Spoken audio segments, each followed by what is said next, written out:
nyo kaya kung yung kantang to Ikaw lang ang aking mahal at pag-ibig aking kailangan.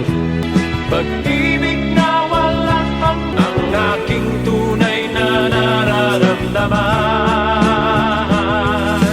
remake natin sa 2026 pero nandun pa rin yung pinakang nostalgic na tunog at saka yung ganda ng vibes. Tara, pakinggan natin. Shit!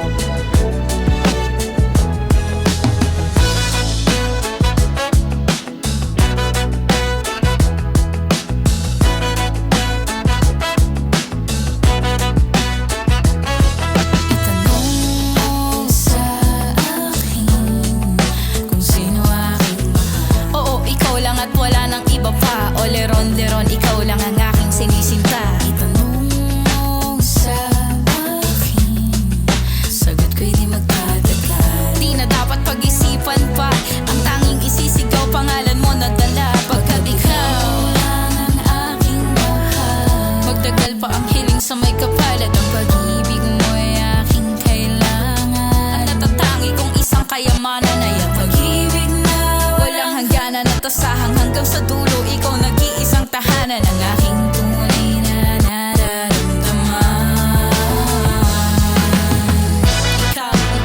Ikaw lang. Ikaw lang aking mahal.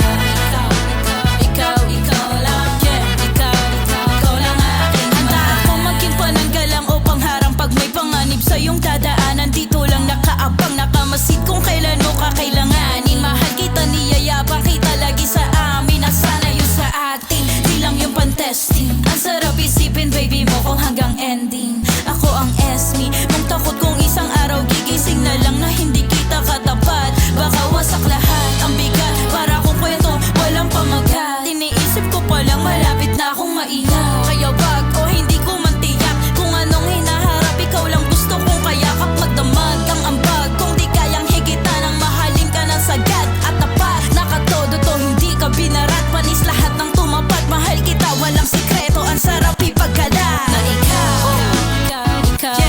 lang, ikaw lang aking mahal. Ikaw lang aking malabo. At kung gusto nyo ma-stream yung full music niyan, iiwan ko na lang dyan sa comment section. At ang title pala ng kantang yan ay Ikaw Lang Ang Aking Mahal by Doc Black. Pero sana huwag mong kakalimutan i-follow yung page na to dahil baka hindi na ako ulit tumabas sa wall mo. Ang original, nag-compose pala niyan ay ang VST Company. Yeah, stream na.